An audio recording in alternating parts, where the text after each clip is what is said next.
pero ¿cuál es tu perspectiva respecto a estos dos candidatos? Tú decías que ibas a esperar para hacer un pronunciamiento respecto a tus apoyos, pero ¿cómo ves esta parte del proceso y lo que sigue? Ya que vienen las campañas electorales, viene un debate y bueno, tú hablabas de que se requiere y que es la última oportunidad para la renovación del partido con respecto a los ciudadanos. Con mucho gusto. Yo estoy convencido de que hoy atravesamos una profunda crisis por partida doble. O sea, una crisis como país, porque los equilibrios democráticos están prácticamente extintos. El gobierno, el oficialismo, ha tomado el control de todos los poderes de la Unión y están determinados a desaparecer cualquier contrapeso. O sea, que nadie se confunda. La reforma judicial no se diseñó ni para combatir la corrupción, ni el nepotismo, ni para hacer más ágil la justicia. La reforma judicial, y lo sabemos los que la hemos leído, se diseñó para que el oficialismo tome el control total y absoluto del Poder Judicial, y lo hemos demostrado. Pero por el otro lado, también la oposición atraviesa una profunda crisis, y eso incluye al Partido Acción Nacional. Yo estoy convencido de que esta puede ser la última oportunidad. No se exagera cuando se dice que este es momento de renovarse o de morir. Y estoy convencido de que una reforma profunda que verdaderamente abra al Partido Acción Nacional a la ciudadanía, que convierta al PAN en un instrumento al servicio de los ciudadanos, requiere necesariamente una reforma estatutaria. Y para poder reformar los estatutos del Partido Acción Nacional, hay que tener el liderazgo de convocar a una Asamblea Nacional extraordinaria y poner de acuerdo a los liderazgos y, por supuesto, a la militancia de todo el país. Quienes conocemos al PAN sabemos que quien tiene la posibilidad, el liderazgo de convocar a esa Asamblea Nacional y de promover una transformación profunda, de fondo, radical, para abrir al PAN a los ciudadanos, desde mi perspectiva, es sin duda Jorge Romero. Tiene el liderazgo adentro del partido para convocar a esa Asamblea Nacional extraordinaria. Estaremos atentos de los términos en los que lo proponga, pero insisto, si en este momento el PAN no se reforma a fondo, no se renueva, podrían ser los últimos días del PAN. Es ahora o nunca. Oye, se hablaba de Romero pues como la propuesta de continuidad de Marco Cortés. ¿Tú lo ves así o lo ves como alguien que... No lo veo así, lo que veo yo es que el mandato es claro: renovarse o morir. O el PAN se renueva a fondo, y eso implica una modificación profunda de los estatutos del partido en una Asamblea Nacional extraordinaria, o el PAN no volverá jamás a ser lo que algún día representó para nuestro país. No creo que en este momento haya alguien que en su sano juicio esté planteando que lo que el PAN necesita es continuidad o continuismo. Necesitamos un cambio radical, un cambio profundo. Gracias. Silvia Arellano, de Grupo Milenio. Buenos días, senador.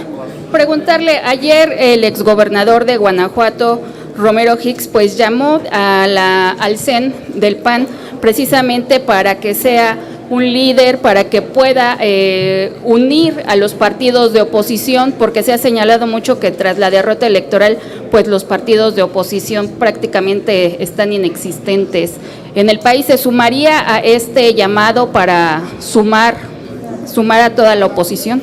Y el PAN está además en una condición inmejorable para hacerlo, porque estamos ya en un proceso de renovación de la dirigencia, y creo que si el PAN cambia, puede cambiar México, pero primero tiene que cambiar el PAN, y el PAN tiene que volver a ganarse la confianza de los ciudadanos con hechos, para entonces sí poderse presentar como una alternativa.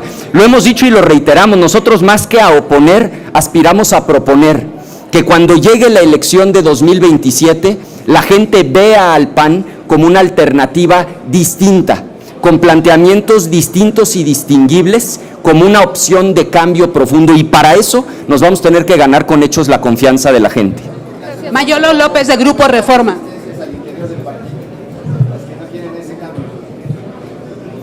Respondo si quieren esta y después Mayolo. siempre va a haber resistencia al cambio. Y por supuesto que hay resistencia al cambio al interior de Acción Nacional. Pero es que en este momento la circunstancia lo exige.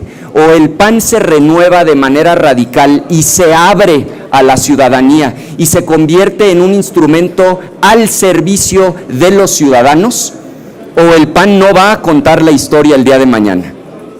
Sí, Mayolo. Ok, gracias, Ricardo. Luego entonces, tu gallo es Jorge. Yo lo que te digo, Mayolo, es, uno, reconozco el momento crítico por el que pasa el país, la oposición y el Partido Acción Nacional. Y estoy convencido de que entre las candidaturas que se han presentado, quien tiene la posibilidad real, y tú has estado ahí, de abrir y de cerrar una Asamblea Nacional Extraordinaria con éxito para reformar a fondo al partido, es él. Lo creo con convicción. Ya. En el curso de los últimos días ha habido varias voces que han sugerido que se nombre a una presidencia interina y se posponga la elección. ¿Tú eres partidario de este escenario? Yo soy partidario de que nos atengamos a las reglas que ya están previamente establecidas. Es la única manera en la que puede haber orden, porque de otra forma, pues el límite se vuelve la creatividad humana. Todos podríamos tener una idea, una propuesta, pero al final lo que nos permite funcionar de manera civilizada a los humanos, no solo a los panistas, son las normas.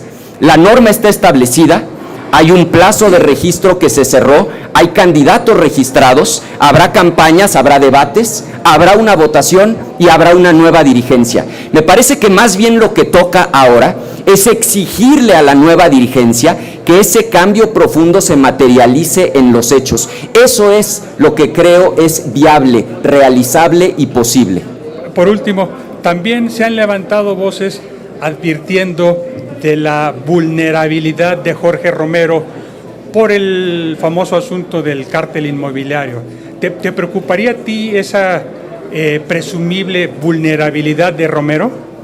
No existe absolutamente ninguna evidencia que a él en lo particular lo involucre en algo ilícito.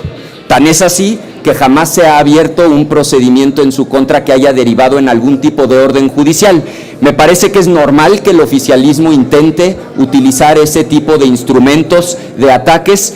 Yo haría un llamado serio a que seamos respetuosos de las instancias de procuración e impartición de justicia, que no las utilicemos para hacer política y que este proceso se conduzca de manera regular con normalidad democrática. Gracias. Félix Muñiz, de Punto Aéreo. ¿Qué tal, senador? Dos preguntas. Primero, el asunto, vienen más reformas constitucionales, el asunto de la Guardia Nacional, parece ser que allá en Cámara ya la van a pasar la próxima semana. No sé si va a ser la misma dinámica de que se van a vender los votos o si ya Morena tiene totalmente cubierto la mayoría calificada para que la Guardia Nacional pase a ser parte del Ejército y pues ya nos militaricemos como han denunciado. Eso sería una pregunta. Sobre las declaraciones de Zedillo, dicen que es su vocero. No sé si ustedes apoyan lo que dijo Ernesto Zedillo en cuanto a que esto va a una tiranía. Gracias. Con mucho gusto.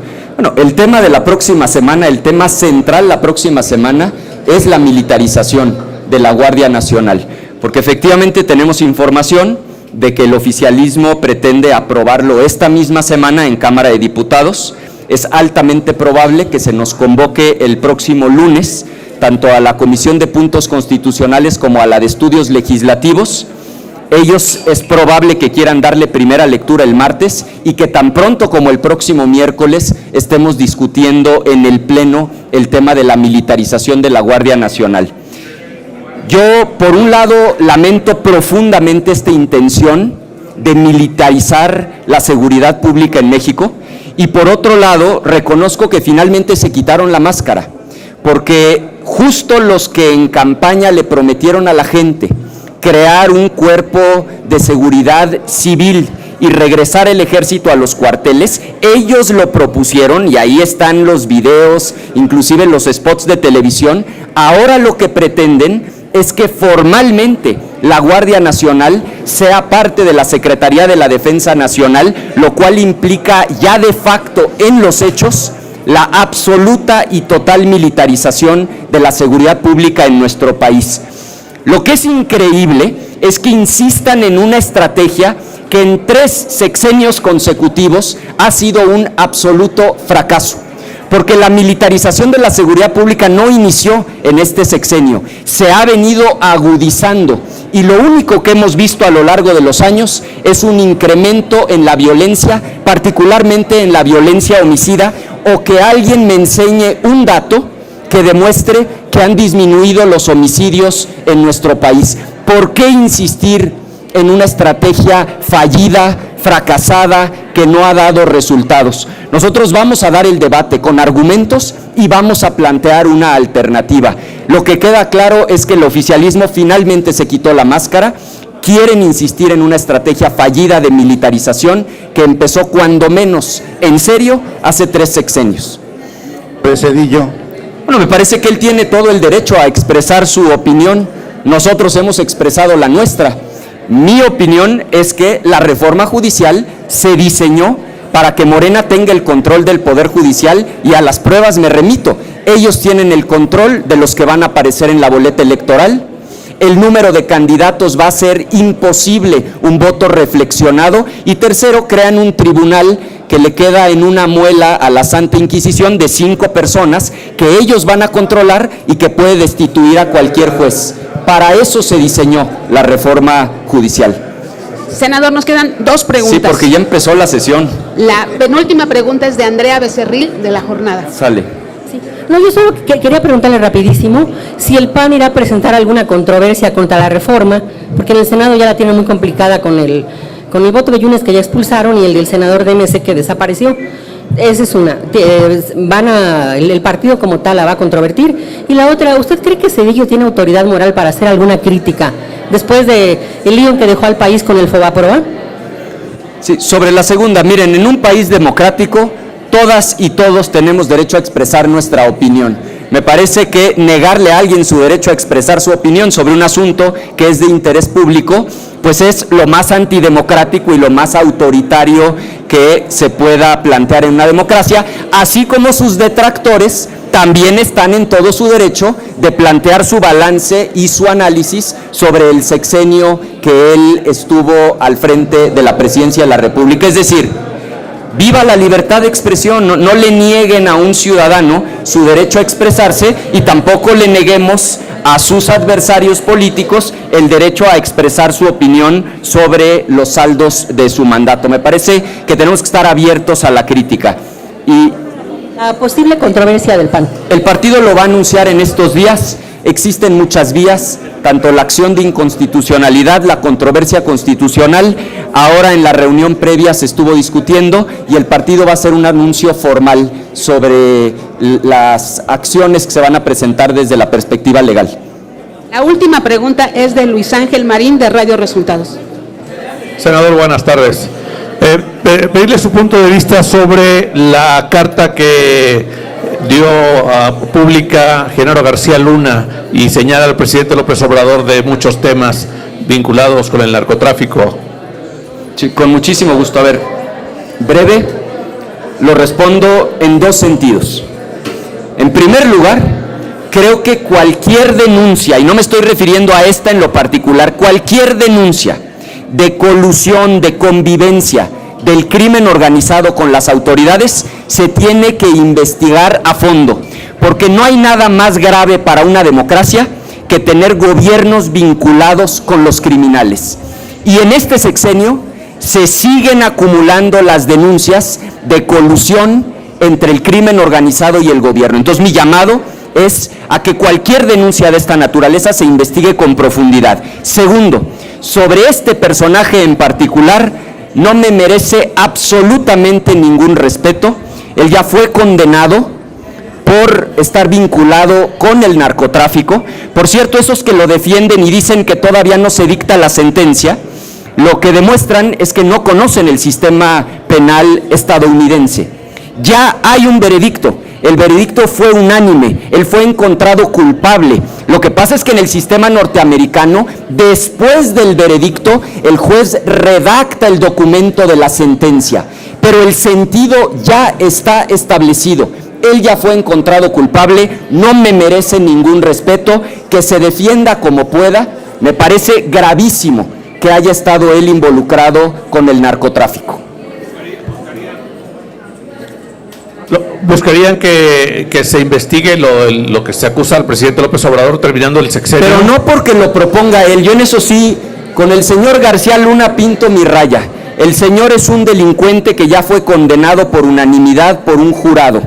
Entonces, no porque él lo esté planteando, con esa claridad lo quiero dejar. Ahora, que se acumulan las denuncias de que gobernantes están vinculados con el crimen organizado, eso es una realidad, y me parece que eso se tiene que investigar a fondo, porque es algo que es gravísimo para una democracia.